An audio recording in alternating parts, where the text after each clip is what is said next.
Olá, estamos de volta para a segunda parte aqui agora, da nossa aula aqui sobre controle de constitucionalidade.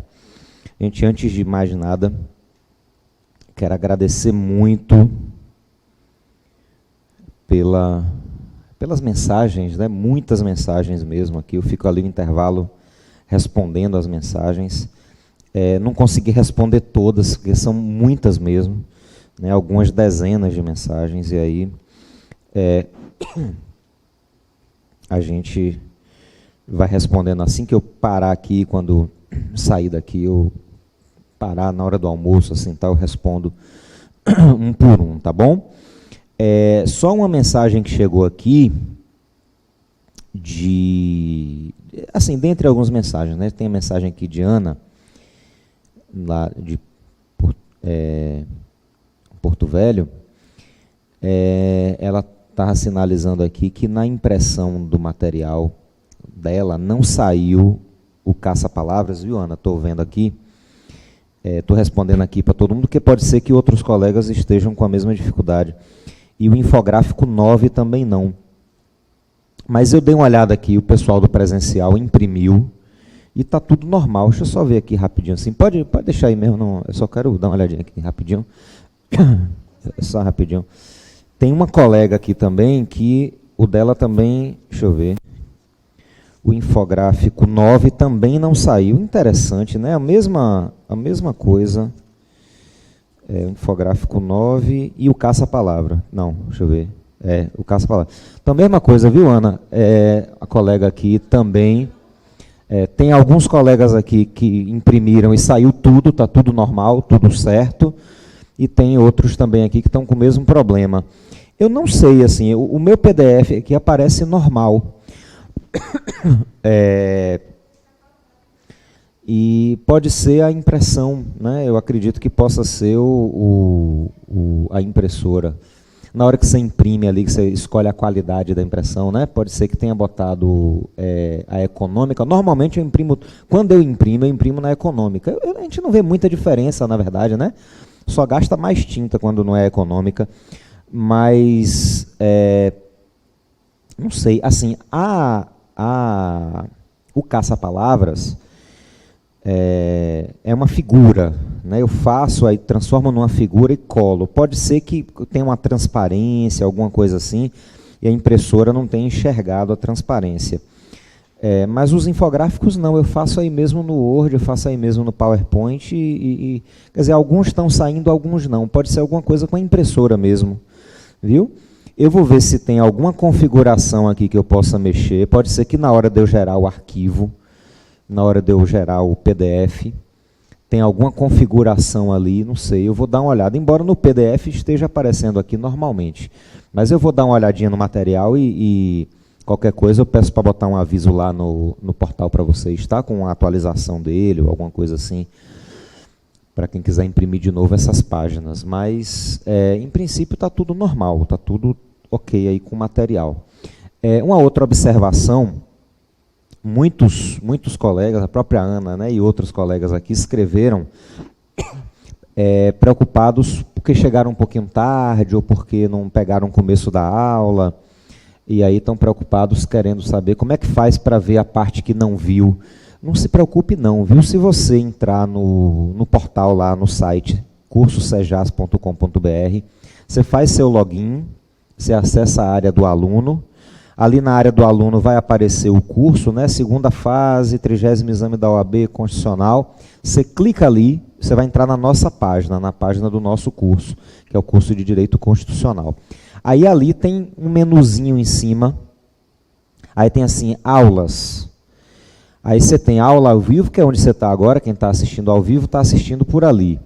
Se você clicar ali, vai descer um menuzinho e vai ter todas as aulas anteriores, ficam ali. Se você entrar agora, eu mandei até um videozinho aqui para a Ana, se você tiver dificuldade, me manda uma mensagem aqui no Instagram ou no WhatsApp, que eu lhe mando um videozinho. Eu fiz um videozinho aqui gravando a tela do celular, mostrando como é que chega nesse lugar aí. Você me manda que eu te respondo mandando vídeo, certo? É super simples. Aí, se você entrar lá agora, você já vai achar aquela primeira aula que a gente fez junto com Aras e vai achar a aula de ontem, já está lá. Então, a aula de hoje, a gente agora está fazendo ao vivo, e daqui até de noite, no máximo até amanhã, a aula de hoje já vai estar disponível lá para você, gravada, né? A gente transmite ao vivo e grava também, então fica lá para você poder assistir depois. Se você, por exemplo, lá mais perto da prova, quiser relembrar algum assunto, quiser voltar para ver de novo algum assunto,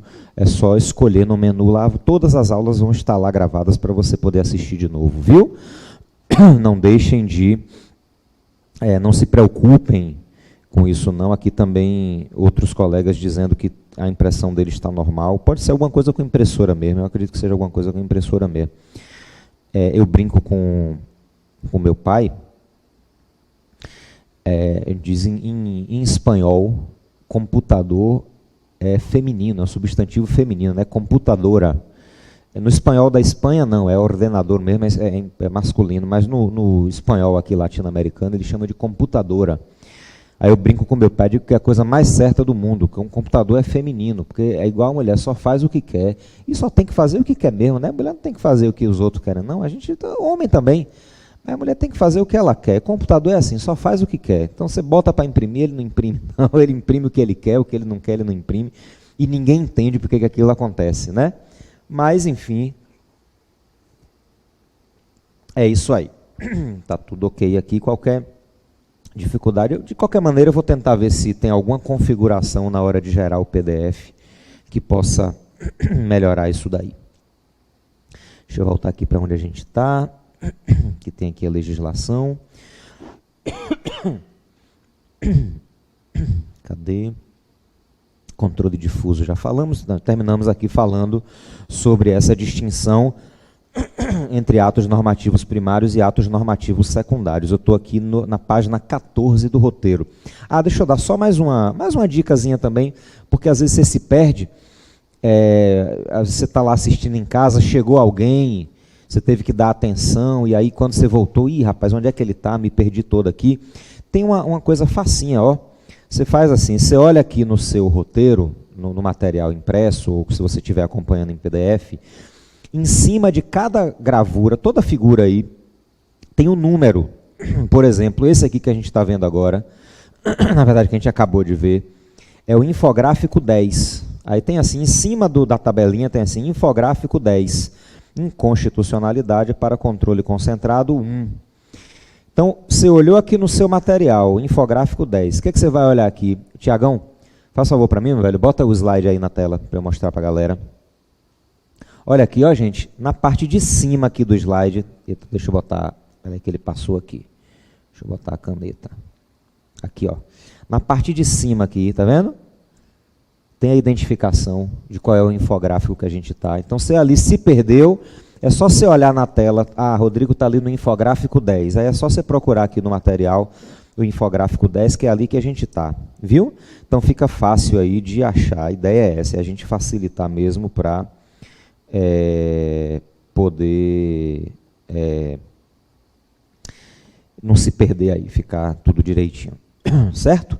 Então pronto, vimos aqui a diferença entre ato normativo primário e ato normativo secundário, então vamos falar sobre agora outros requisitos, outras exigências aí em relação ao controle concentrado de constitucionalidade. Veja só, para a gente falar em inconstitucionalidade para fins de controle concentrado, é preciso que haja dois elementos aqui, né? Primeiro, para controle concentrado, é preciso que a inconstitucionalidade seja uma incompatibilidade de normas inferiores com a Constituição. Em outras palavras, é preciso que haja uma incompatibilidade vertical. O que significa isso? Lembra da nossa pirâmide de normas? Ó, nossa pirâmide não é assim? Ali em cima eu tenho o quê? Eu posso até fazer uma distinçãozinha assim, ó, botar aqui, ó, Constituição Federal lá no topo. Vamos dizer aqui, esse vermelho pintadinho aqui, ó, é a Constituição Federal. Aí a gente pode considerar o seguinte, ó, num segundo nível aqui, um pouquinho abaixo da Constituição, embora passe a fazer parte da Constituição também, mas a gente pode botar, ó, as emendas constitucionais. E aí abaixo das emendas constitucionais, a gente vai ter a lei, né, a legislação, lei ordinária, lei complementar, aquela coisa toda. Aí embaixo da lei a gente vai ter os atos infralegais, né, os atos administrativos de uma maneira geral, né, os regulamentos e tal. Aqui. Então, o que eu preciso ter? Para que eu possa ajuizar, né, uma ação direta, para que eu possa pleitear o controle concentrado de constitucionalidade perante o STF, é preciso que essa incompatibilidade seja vertical. Vertical em que sentido? Acompanha aqui, ó. Tem que ser uma norma inferior com a Constituição. O que é que isso significa? Bom, isso significa basicamente duas coisas. Primeiro, isso significa que a emenda à Constituição pode ser objeto de controle de constitucionalidade. Tá? Quando o Congresso faz a emenda à Constituição, a emenda passa a fazer parte da Constituição e vai ter status de norma constitucional. É evidente, é uma emenda à Constituição, modifica a Constituição. Mas como ela não é obra do Constituinte originário, lembra daquilo que a gente falou ontem? Ela é obra do Constituinte derivado reformador, ela se submete a controle. É preciso que o Judiciário tenha a possibilidade de controlar o poder constituinte derivado reformador. Então, quando o Poder Legislativo faz a emenda à Constituição, embora a emenda faça parte, passe a fazer parte da Constituição, ela se submete, sim, ao controle de constitucionalidade. Então, a gente vai considerar que a emenda constitucional ela tem um status, digamos, um pouco inferior à da Constituição originária. Então, as normas originárias, as normas constitucionais originárias, seriam o topo do topo da Constituição. As emendas, para entrarem nesse sistema, se submetem, sim, ao controle de constitucionalidade. Uma vez que tenham passado, não tenha sido impugnada a constitucionalidade da emenda, ela vai ser norma constitucional como qualquer outra, certo? Mas é, sim, possível o controle de constitucionalidade de emenda à Constituição. Agora, se eu falo que a incompatibilidade tem que ser vertical, tem que ser de norma inferior com a Constituição, não há que se falar em controle de constitucionalidade de norma originária, certo? Então, normas do poder constituinte originário, o texto original da Constituição, não pode ser objeto de controle de constitucionalidade. É óbvio, né? É evidente que não pode ser objeto de controle de constitucionalidade. Assim, é evidente, claro, é evidente no contexto da teoria do poder constituinte de que a gente falou ontem. Ontem, quando a gente falou de poder constituinte, a gente deixou muito clara a diferença de poder constituinte para os poderes constituídos. O poder judiciário é um poder constituído, ele não está acima do poder constituinte. Ele não tem mais força, ele não pode contrariar o poder constituinte. Então, a norma originária não vai ser objeto, não pode ser objeto, esse é o entendimento do Supremo Tribunal Federal, né? A norma originária não pode ser objeto de controle de constitucionalidade, porque aí eu teria o quê?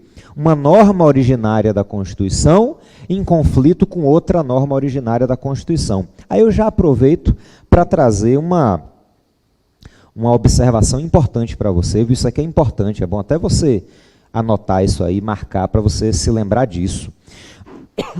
Existe hierarquia entre as normas constitucionais? Eu perguntei aqui, né? Existe hierarquia entre a emenda e a norma originária? E, de certa forma, existe, né? Porque a emenda vai ser objeto, a emenda pode ser impugnada por meio de controle de constitucionalidade. A emenda se submete a controle de constitucionalidade, a norma originária não. Então, nesse sentido, a gente pode falar. Mas, assim, uma norma originária pode ser hierarquicamente superior a outra norma originária? Não, tá? Não há hierarquia entre normas dentro da Constituição, tá certo? Não há hierarquia. Todas as normas constitucionais encontram-se, todos os artigos ali da Constituição se encontram no mesmo patamar hierárquico, no mesmo grau hierárquico. Aí você pode dizer assim, poxa, mas espera aí, eu tenho normas que instituem direitos fundamentais e tenho outras que não instituem. Não importa, mesmo assim, as normas estão todas no mesmo patamar hierárquico, tá certo? É exatamente por isso que eu não posso fazer controle de constitucionalidade da norma originária. Então, você tem o texto original lá do artigo, sei lá, 226, né? 226, parágrafo 3º, é um bom exemplo disso. O artigo 226 da Constituição, lembrem aí, né? O caput diz assim, a família, base da sociedade, terá especial proteção do Estado. E o parágrafo 3º diz assim, para os fins da proteção a que alude o caput, considera-se família a união estável entre o homem e a mulher.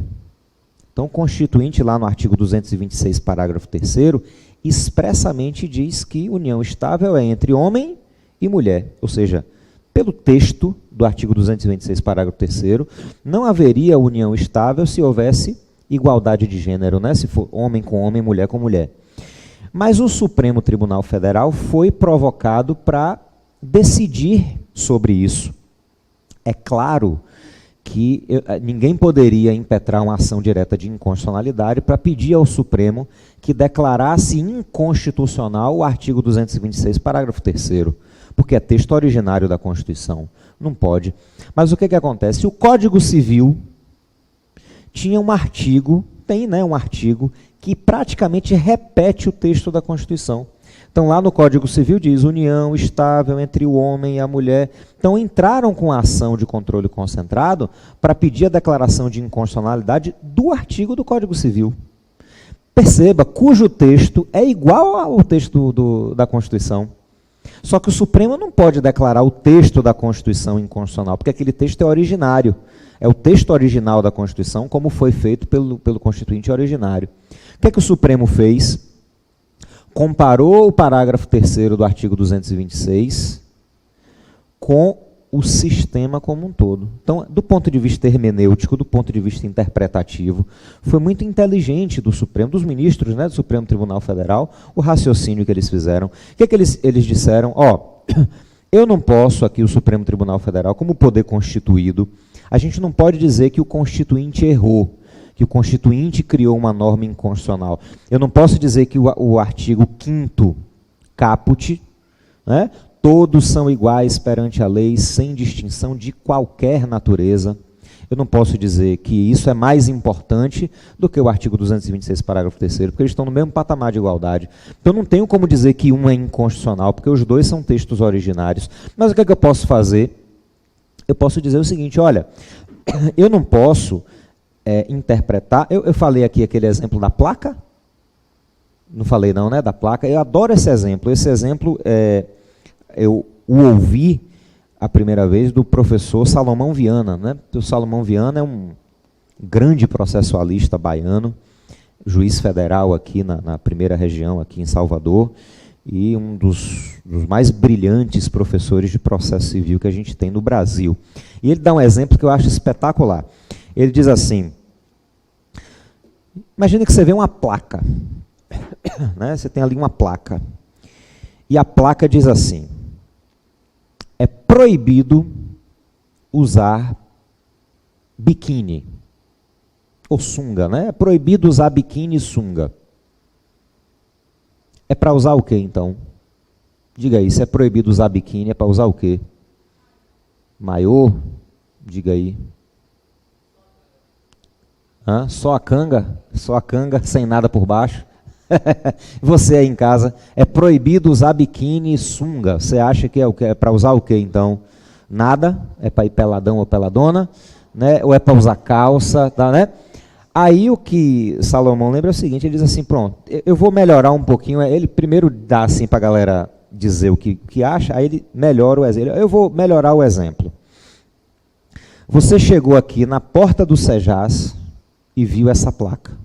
É proibido usar roupa de banho, né? É proibido usar biquíni e sunga. Significa o que isso aí? Você tem que usar o quê? Você tem que usar calça, você tem que usar um vestido, você tem que usar... Significa, não é proibido usar sunga e biquíni, significa que você tem que se vestir de maneira mais composta, né? Você tem que cobrir o corpo e tal, talvez de maneira mais formal, não é isso? Ele diz, tudo bem, agora você está vendo a mesma placa, só que você está entrando numa praia de nudismo. Então você chegou na praia de nudismo e a placa está lá, é proibido usar biquíni e sunga. Significa o quê? Que não é para usar nada. Aí ele diz assim, perceba que o texto é igual, é o mesmo texto. É proibido usar biquíni e sunga. Só que o significado desse texto é diferente a depender do contexto. Então você não pode analisar uma norma, um texto, fora de um contexto. Então eu não posso pegar o artigo 226, parágrafo 3, essa é a argumentação do Supremo, tá? Nesse caso aí. Você não pode pegar o artigo 226, parágrafo 3º, tirar da Constituição, botar aqui e deixa eu ver o que é que ele está dizendo aqui. Não. Você tem que ver assim, esse texto está dentro de quê? Ele está dentro de uma coisa maior que é a Constituição. E a Constituição é um sistema. Num sistema, os elementos se relacionam, os elementos se comunicam. Então, essa mesma Constituição que fala ali o homem e a mulher, fala que é proibida a distinção de qualquer natureza, fala que, dentre os objetivos da República, estão construir uma sociedade livre, solidária. Fala em dignidade da pessoa humana como fundamento. E diz, esse próprio 226 diz que a família é a base da sociedade. Então, se eu quero construir uma sociedade livre, justa e solidária, e a base da sociedade é a família tem que ser livre, justa e solidária. Então, eu tenho que ler o artigo 226, parágrafo 3º, à luz do sistema como um todo. Aí, qual foi a conclusão a que eles chegaram? Perceba, o Código Civil, esse artigo do Código Civil, tem que ser interpretado da seguinte maneira. Onde se lê o homem e a mulher, leia-se as duas pessoas. Então, o homem e a mulher pode significar um homem com uma mulher, pode significar um homem com outro homem, pode significar uma mulher com outra mulher. Né? E não sei porque o Supremo foi tão careta, né? Por que tem que ser um com um? A gente não fala hoje de poliamor? Por que não pode ser uma mulher com dois homens, um homem com duas, três mulheres, quatro? Né? Por que não? Eu acho que comigo não funcionaria. Comigo não funcionaria. Já pensou ter duas sogras, velho? Já pensou? Já pensou ter 3 sogras, 4 cunhados? Eu não aguentaria um negócio. Estou brincando, viu? Eu adoro minha sogra e meu cunhado, eles são super gente boa. Eu falo assim, só de brincadeira, só de sacanagem. Mas, né? A gente se vira para conseguir dar conta de um. Imagina dar conta de mais de um, não dá, não tem condição, né? Mas, para algumas pessoas funciona. Para algumas pessoas funciona. E funciona muito bem. Tem um filme que é espetacular de Woody Allen, né? Vicky Cristina Barcelona. Não sei se vocês já assistiram esse filme. O filme já tem um tempinho. Né? Vicky, é um filme espetacular. Tem um casal que só vive brigando. Aí chega uma outra. E acaba rolando ali um negócio de um triângulo. E aí fica uma maravilha. Eles ficam felizes para sempre. Até o dia em que essa resolve ir embora, aí o bicho começa a pegar. Quer dizer, só funcionou enquanto... Eu já dei o spoiler do filme, né? Que coisa... Mas assista, o filme é muito bom, viu? Você vai dar muita risada, é um filme muito divertido e tal. Já tem série hoje em dia. Pois é. Então, quer dizer, pode não funcionar para mim, pode não funcionar para você, mas pode ser que funcione para alguém e a gente vai proibir? Né? Se aquelas pessoas ali se enxergam como uma família... Sou eu que vou dizer que não é família? Né? Como disse o Papa, quem sou eu para julgar, né? Quem sou eu para dizer alguma coisa? Pronto, foi mais ou menos o raciocínio que o Supremo, só que o Supremo foi careta, né? Disse que tem que ser um só, um com um homem com a mulher, um homem com um homem, uma mulher com a mulher. Mas é porque vai devagarzinho, né? Também não pode, o Supremo, a instância jurídica já é uma instância conservadora por natureza, quando ela resolve ser menos conservadora, também não pode ser muito de ver, não, porque senão, né, a reação vem pesada. Mas o Supremo, então, deu essa interpretação para dizer, olha, eu tenho que ler esse dispositivo nesse sentido. Perceba, o Supremo não declarou inconstitucionalidade do artigo 226, parágrafo 3º. Se você abrir seu vademecum aí no artigo 226, o texto continua lá do mesmo jeito. E o Supremo não disse que era inconstitucional. Ele só disse que, na verdade, você tem que entender aqueles termos de determinada maneira. De determinada maneira. Certo? Então, é isso. Não há possibilidade de declaração de inconstitucionalidade de norma originária, de norma do poder constituinte originário. E para eu falar de controle concentrado de constitucionalidade, é preciso que haja uma incompatibilidade vertical. Incompatibilidade de uma norma inferior com a Constituição. Certo? E outra, essa incompatibilidade tem que ser direta, tem que ser imediata. O que é que isso significa aqui, gente? Eu estou falando de normas, de atos normativos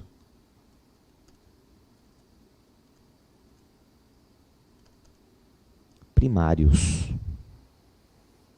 Certo? Atos normativos primários, em regra, né? Muito excepcionalmente, a gente pode pensar de forma diferente. Mas é quando a violação foi efetivamente direta. Quando for direta. Então, a incompatibilidade tem que ser direta. Vamos supor, você tem ali a norma constitucional.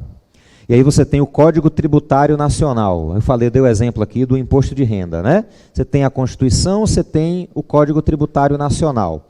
E aí aqui embaixo você tem o regulamento do imposto de renda, norma administrativa, norma secundária. O regulamento do imposto de renda cria uma obrigação que não está prevista na lei, por exemplo. Está incompatível com a Constituição? Está. Mas indiretamente, né? Diretamente a incompatibilidade é com o Código. Então, eu não tenho aqui uma inconstitucionalidade direta. Eu tenho uma inconstitucionalidade indireta, mediata, né? Mediada ali pela lei. O que eu tenho aqui é uma ilegalidade. Ilegalidade. Quando a norma viola a lei, é uma ilegalidade. Isso não me autoriza a ajuizar uma ação de controle concentrado, porque a violação tem que ser diretamente à Constituição. Certo? E um outro detalhe, para eu falar de controle concentrado, é preciso que se trate de leis e atos do poder público. Eu não posso impugnar por meio de ação de controle concentrado de constitucionalidade normas privadas, normas particulares. Certo? Normas particulares, normas privadas, não podem ser impugnadas por meio de controle concentrado, ações diretas, né? Ok?